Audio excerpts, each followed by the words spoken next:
everybody. Welcome to The Right Conversation with Shari Pheasant, where we talk about the hard stuff. I get into the real good things that you really want to hear when you listen into conversations with people. Look, communication isn't the biggest problem on a team. The biggest problem on a team is not having the right conversation soon enough.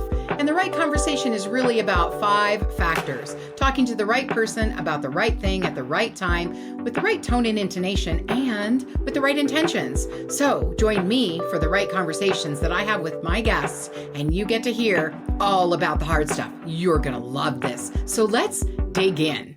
Hey everybody, Shari Pheasant here for The Right Conversation. And today we're talking to Darcy Wedel. And he's currently the business development manager of Electude, but I'm really excited to talk to him. I met him at Skills USA back in Atlanta. My husband and I volunteer as judges for the automotive industry. And just his enthusiasm and his knowledge about bringing technicians, a whole industry into the future really fascinated me. His dedication to teaching really came through, and found out he was an instructor for a long time after he was a technician. And he's just all invested in training and teaching and moving towards the future. And I usually give my guests topics that he wants to talk about: ideation, innovation in the team, and courage versus ego. So stick with the podcast today because it's going to get interesting. You know me, I'm always talking about the right conversations. Darcy, welcome. Good morning. Hey, great to be here, Shari. Yeah, I just actually took a new role at Electude, so I'm now transitioned from business development manager to director of customer success. So I'm kind of back to the roots, my training roots. So I'm now in charge of training our customers on the use of the Electude platform, how to teach with it, and also just being that technical support automotive expert on the team. So. Right. And so Electude, for those of you that aren't aware, it's a training platform. And so it actually takes students into where it's really hands-on in the computer to working on different aspects of the automotive. Am I on the right track, right, Darcy? Yeah, what we wanted to provide students with is a way of learning a theory that's a little bit more like how they enjoy learning in the shop. So instead of a book with a wall of words or a passive video, Electude uses interactive animations to help students learn theory through interaction, through trial and error, making mistakes, that sort of thing.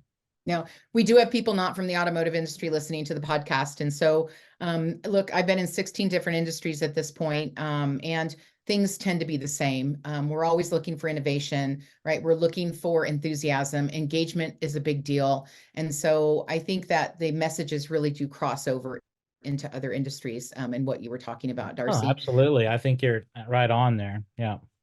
Yeah, 100%. So I was looking up some things. Harvard loves to do reviews, and they did something with 3.5 million employees. Now, I don't know about you, but I usually check into whenever there's research and statistics, I want to know who did they talk to, right? 3.5 million is a great thing. And they talked about keeping employees engaged and what a company needs to innovate. Number 1 was scaling, right? More participants. Number 2, that's easy, right? It's frequency, more ideas, being able to give out ideas. Number 3 was engaged. So more people, right, bringing in and evaluating these ideas. And then number 4, diversity. The people that are giving the ideas are very diverse. So I love that because 87% of executives believe that innovation is important. However, here's the gap. Here's the conversation we need to talk about, Darcy. They're not utilizing the tools that can take them there, right? Like talent planning, it's my space. I don't see platforms for talent planning where employees can go in and work on their yearly development plan before their review, right? For you, innovation, I don't see shops bringing in a lot of the innovation because to train the technicians and to support their learning process, right? So talk to me about that. What are you experiencing from your perspective and what you see? Yeah, the automotive industry, it's really an exciting time to be in the industry with the electrification coming on board. And whenever I'm at conferences, whenever I'm talking to people, I kind of liken this time that we're in similar to if you go back into the, the early to mid 80s when we were making the transition from carburetors to fuel injection, that transition took just a little bit of time.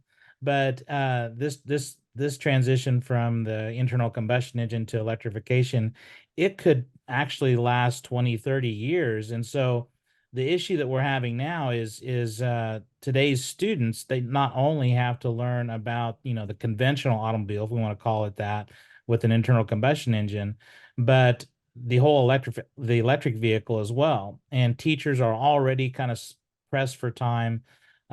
Students aren't growing, aren't helping dad fix cars anymore like they did maybe in years past. So they're Because dad coming in, doesn't know how.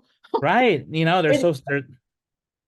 So And it's consumers need to learn. We don't even understand. Look, I'm in Nevada. Tesla's here. They're a big part of our community. And so we've got a lot of charging stations, but I have to say it's kind of weird because we didn't expect it to grow as fast, but it's grown as fast, only it's going to take longer, right? So it's kind of that right. dynamic. Right. Yeah, it's a very unique problem where we have actually even fewer students that are coming into, wishing to be technicians because we got so many competing industries. But then there's this huge experience gap where teachers have to start, this is a wrench, this is how you hold it, and that sort of thing. And they have all this that they have to teach. And then shops are having trouble filling positions because, fewer and fewer technicians are staying in the industry for 30 and 40 years. So there's always this huge turnover.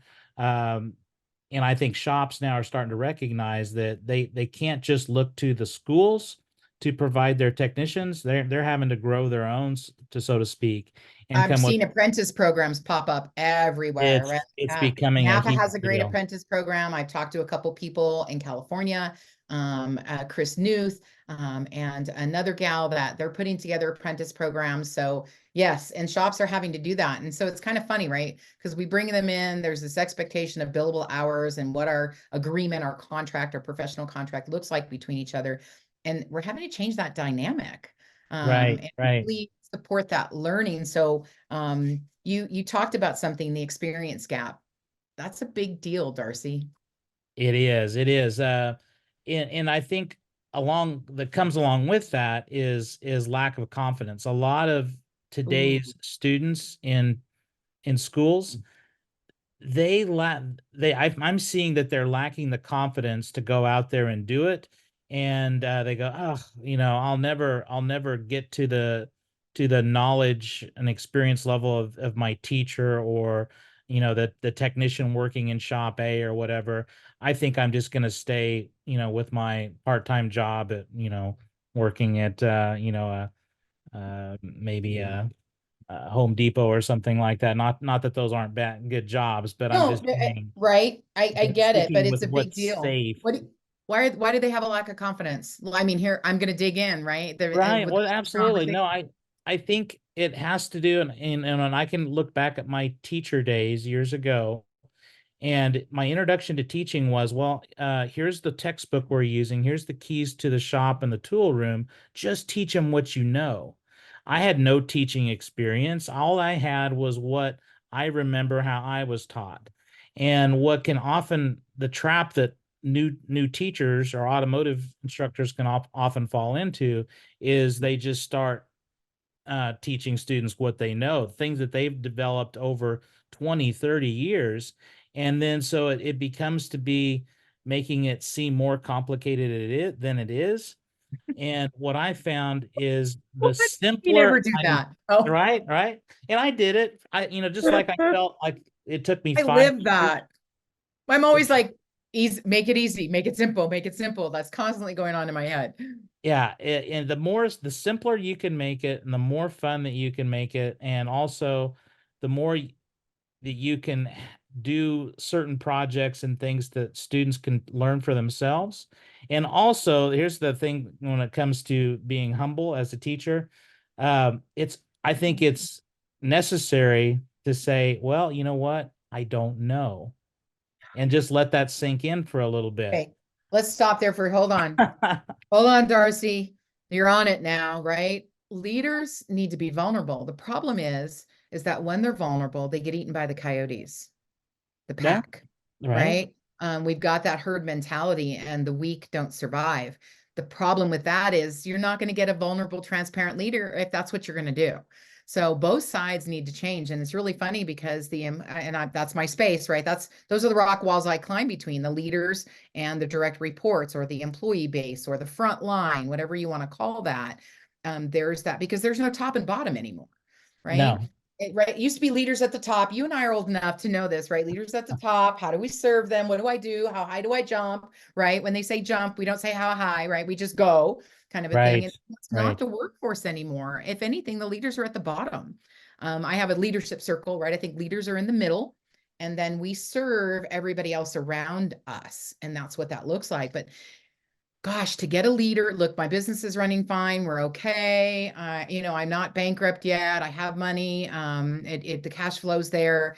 And so we don't stop to think about the engagement, or the inspiration, or the motivation that we're putting into our employees that innovate, right? The innovation doesn't come when I'm showing up for work every day, clocking in and clocking out. It just doesn't happen in our industry, automotive, but also other industries, right? The Mhm. financial Yeah. industry. I've got a team I'm working with there. They're having to innovate as well. There's just so many of us in this world anymore that that's the only way to get attention. Right. I think we need to, transition away from being the all-knowing expert to being more of a facilitator, being more of a team member, because things are changing so rapidly, and there's so much information out there. We can't possibly know and absorb it all. But if we have the foundation knowledge, which I think is really important, if we think about what are the foundations to build upon, and then if we can rather teach our trainees or employees to be better self-learners, and to admit when they don't know something, it's okay. Hey, we'll figure this thing Right? out together. Well, wait, and then we have to, when they admit they've done something, we have to make it okay. Right. We have to Right. make it There's a okay. there's a difference between a mistake, right? Yeah. And we learn more from our mistakes. Yet why don't we embrace them? I don't get that, right? Mistakes are like this horrible thing. And it's really a pattern or a trend that you're looking for. If you get a pattern or a trend of a mistake, right? Now it's an issue. And I Right. feel like leaders are flailing a little bit. I think the new workforce, their demands and their expectations, right, and how they relate, have really set leaders back a little bit, and we're not really sure what to do. Right, right.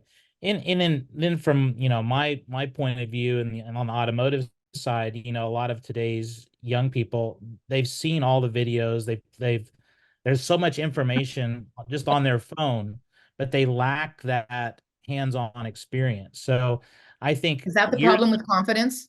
Is that the that problem? exactly, Is that exactly. because Yeah. I used to teach my kids confidence and ego exist in the same box. If you fill it with confidence, you have no room for ego. However, if you fill it with ego, you have no room for confidence. And ego eats, right? Ego's hungry all the time. It's always putting someone down or talking about yourself, getting yourself, there's always something going on. Confidence tends to be a little more quiet. Confidence is always feeding other people, type of thing. And so you mentioned, and I wrote it down. I got my pen on hand for you. This is good. And that there's such a lack of confidence that, we need to, usually we teach them what we know, but we're not willing to admit what we don't know. And so if we don't admit what we don't know, then how can we expect them to do that?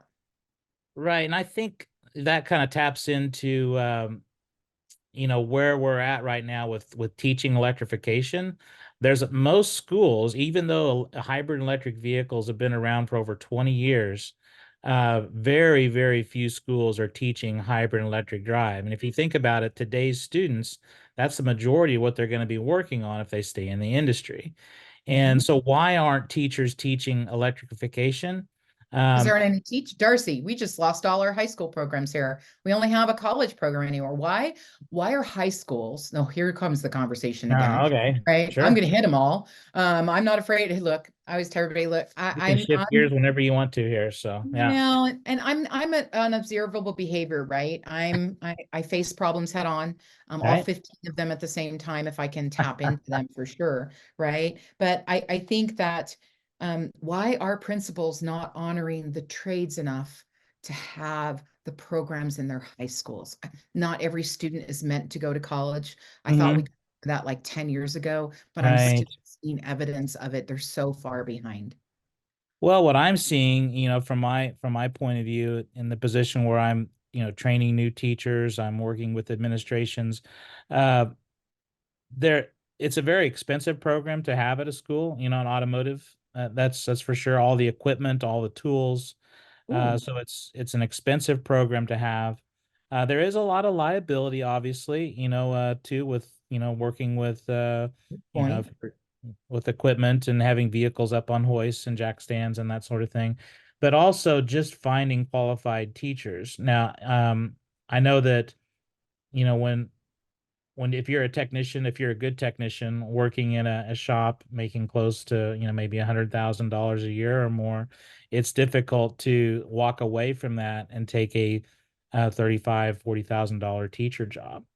And so what often happens is where schools just can't find a teacher, or they find somebody who's maybe retired that might work really well, as far as being a good instructor and that sort of thing. But they often, if they've been retired for a long time, they probably lack some of the technical knowledge that someone right I out of have here. an idea. I have an Yeah. idea.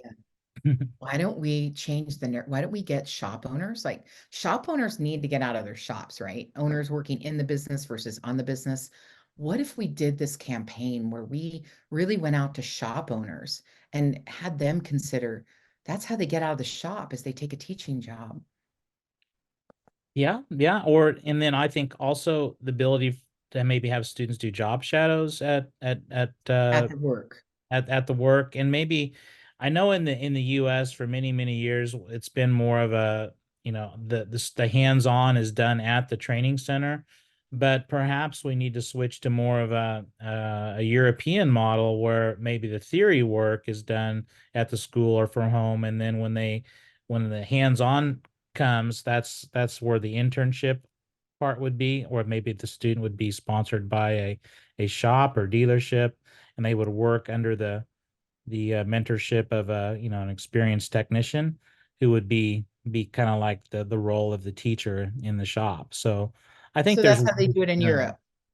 in some places, yeah, that where the theory is mainly done in the schools, and then Mhm. they work for several years in an internship basis, in the shop. And also in Europe, very few technicians own their own tools. The shop owns the tools. So Yeah, that's a in that's just starting to happen here. right, yeah. So it's just a different world as far as being a technician. um, Electude is a Dutch company, so I know I have some background just from hearing them talk about how the industry is different there. And in the U.S., we have a much larger turnover, and so we're always trying to bring technicians up to speed very, very quickly and rapidly. Where in Europe, they when they go through the training, it's more it's slower paced. It's working as an internship for a number of as an internship employee for a number of years. They're wanting that person to stay in the industry for 20, 30 plus years. So Oh my gosh. And we have it backwards in the United States. I mean, I see, so we're partners with the college through our Napa Business Development Program. And we're always concerned about the dealerships that go into the colleges, right? They grab the kids, they mm, put them in their lube bay, mhm. and after a year, they're so burnt out that they leave the industry. They're Yeah, dissuaded by it. Not to cut on the dealerships for it. That's a model. Look, we all have models we need to work on, but just to say that that's something that's not helping them because this workforce, right? They want to advance before they know it. It's just who they right. are, right? They want to advance before they really have taken the time to learn it because they know they can learn it. We parents have taught them that, right? That just dig in there, you can make it happen. And so that's kind of their attitude of how they go into it. And yet I know because I know a shop who has an apprentice, and this young lady has just started watching her videos of The Apprentice. And this owner, I was just talking to him the other day, and he's like, I know she can't repair cars. And I was like, well, hopefully there's no unconscious bias going on here, just so you know, Right, like let's have that right. conversation. Like there I am having those conversations, right? And I said, and then secondly, you have to understand this person is just starting their videos. You can't expect them, right? Like, well, her car and she doesn't work on them. technicians don't work on their cars, right? Cobblers don't have fix their own shoes, right? Right. Construction guys are always under construction. It's just the way that it is. Right. And so he really had to reset his mindset and go, oh, okay, so whatever she's reviewed in the apprenticeship program, that's what I can expect her to be ready to work on learning better. That goes back to that European model where we're not throwing them in and expecting them to come out with results without some development. Correct. Yeah, no, it